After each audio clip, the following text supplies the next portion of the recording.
Friends, मामनीस kitchen पे आप सबको बहुत बहुत स्वागत है। फ्रेंड, आज मैं बनाऊंगी राधा वल्लभी।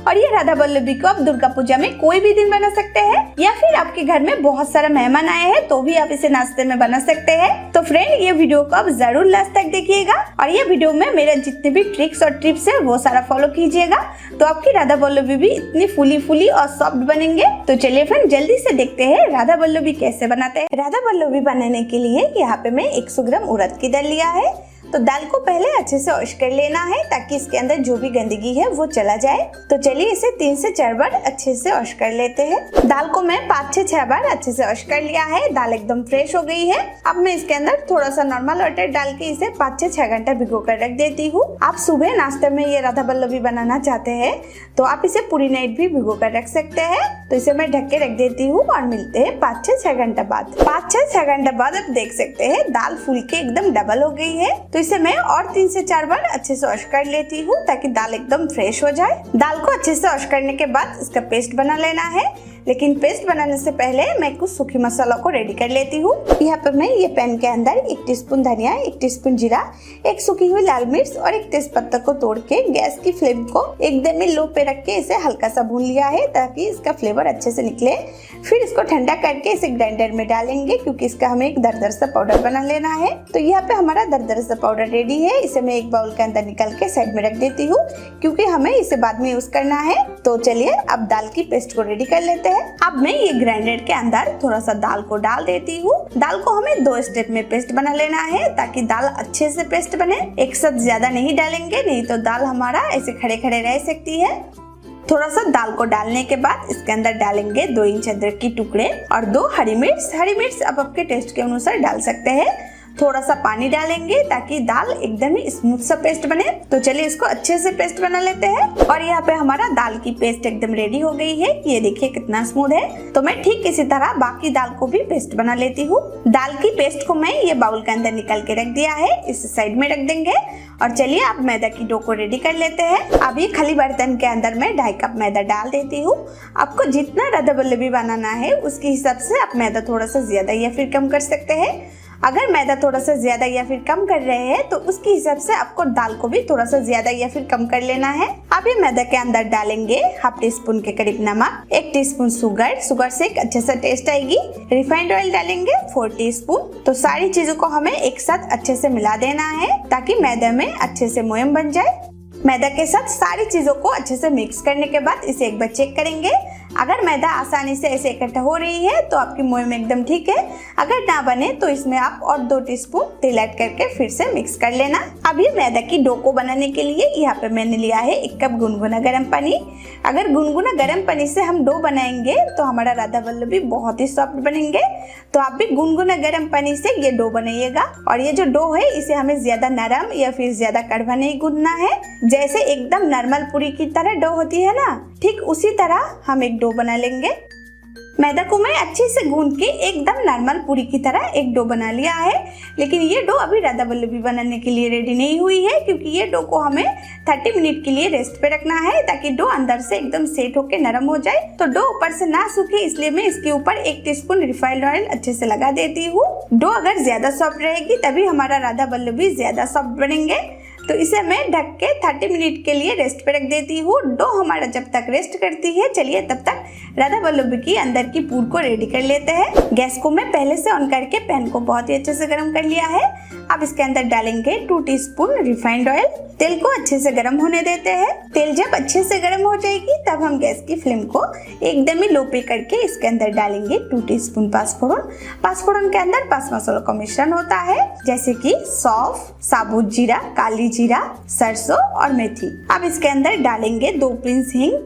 हींग को आप स्किप मत कीजिएगा क्योंकि हींग से एक बहुत ही अच्छा खुशबू आएगी। तो इसे 10 से 12 सेकंड तक ही चलाएंगे। फिर इसके अंदर पहले से पेस्ट की हुई पूरी दाल को डाल देंगे। दाल को मैं नीचे से एक बार चला देती हूँ और इसको ऐसे ही चलाते रहना है, नहीं तो दाल नीचे चिपक जाएगी। और गैस की फ्लेम को भी हमेशा लो पे ही रखना है। तो इसे मैं 3 से 4 मिनट तक ऐसे चलाते हुए पका लेती हूँ। फिर हम इसमें बाकी सारी चीजें ऐड करेंगे। 3 से 4 मिनट तक ये दाल को एकदम ही लो फ्लेम पे पकाने के बाद इसके अंदर डालेंगे स्वाद के अनुसार नमक, शुगर डालेंगे 1 टेबल स्पून, इससे एक अच्छा सा टेस्ट आएगी। और हमने जो पहले से मसालों को भून के ग्राइंड कर लिया था इसे पूरा डाल देंगे। सारे मसालों को अच्छे से मिक्स कर लेते हैं और इसे चलाते हुए मैं ये दाल को 10 से 12 मिनट तक पकाऊंगी। और सारा टाइम ही हमें इसे चलाते रहना है, इसे एकदम ही छोड़ना नहीं है। आप इस बात का ध्यान रखिएगा, नहीं तो दाल नीचे से चिपक सकती है। और गैस की फ्लेम में पहले भी बोला है एकदम ही लो पे रखना है, सारा टाइम हमें लो फ्लेम पे ही ये दाल को पकाना है। तो ये दाल की पूर को मैं 10 से 12 मिनट तक पकाने के बाद इसका कलर अब देख सकते हैं पूरा चेंज हो गई है।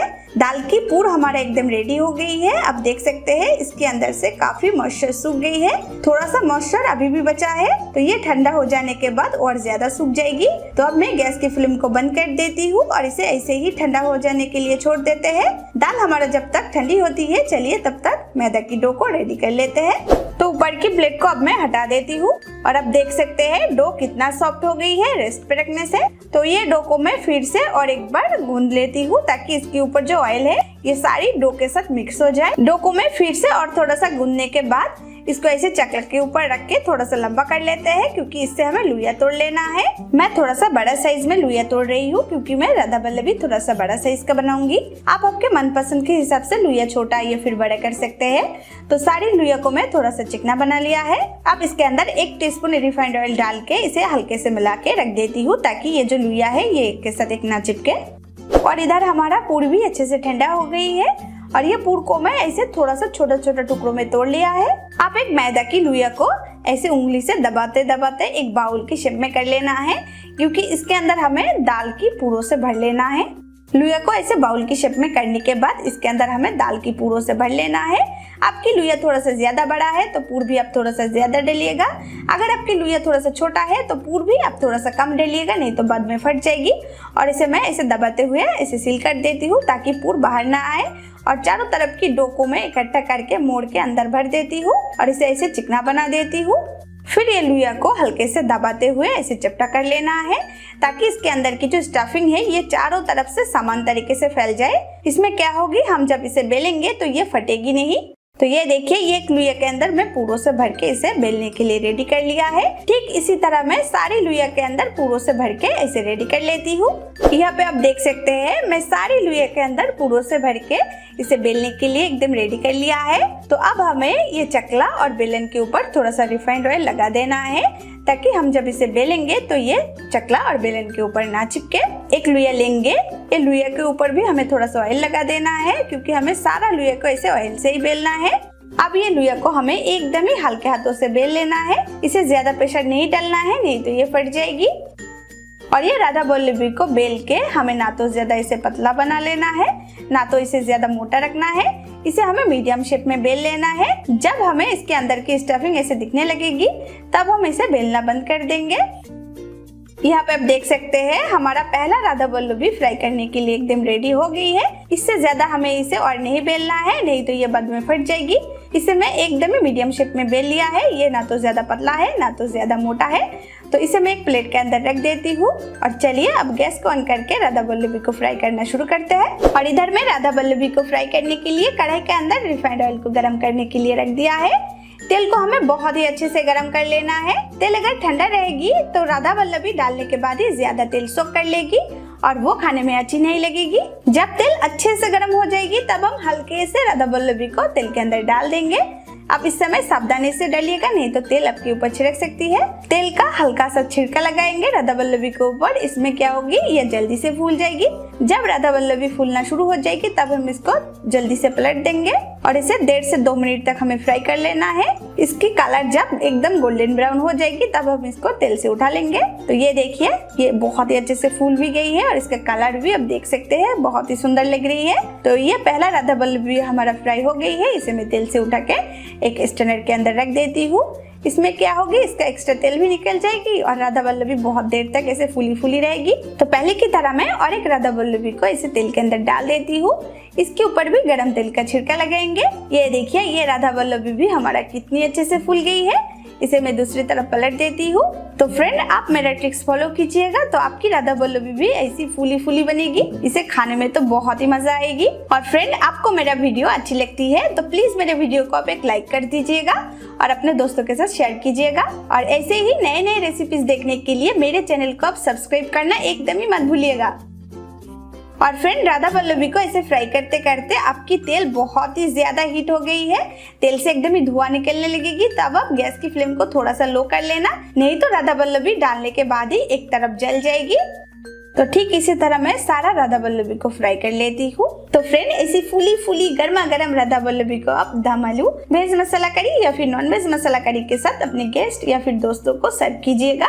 खाने में तो बहुत ही मजा आ जाएगी। इसे तो मैं दम आलू के साथ सर्व किया है और मैं आपको एक तोड़ के भी दिखाती हूँ कितना सॉफ्ट हुई है, बहुत ही ज्यादा सॉफ्ट, ये देखिए। तो फ्रेंड, आज की मेरा ये राधाबल्लभी की वीडियो आपको कैसी लगी है मुझे कमेंट करके जरूर बताइएगा। और अगर ये वीडियो आपको अच्छी लगी हो तो प्लीज मेरे वीडियो को आप एक लाइक कर दीजिएगा, अपने दोस्तों के साथ शेयर करें। और इसी तरह और भी नया नया वीडियोस देखने के लिए मेरे चैनल को आप जरूर सब्सक्राइब कर लीजिएगा। और फ्रेंड्स, सब्सक्राइब के साथ साथ बेल आइकन को भी प्रेस कर लीजिएगा ताकि मेरा हर नया वीडियो की नोटिफिकेशन आपके पास सबसे पहले पहुंच जाए। तो चलिए फ्रेंड, मिलते हैं और एक नई रेसिपी के साथ।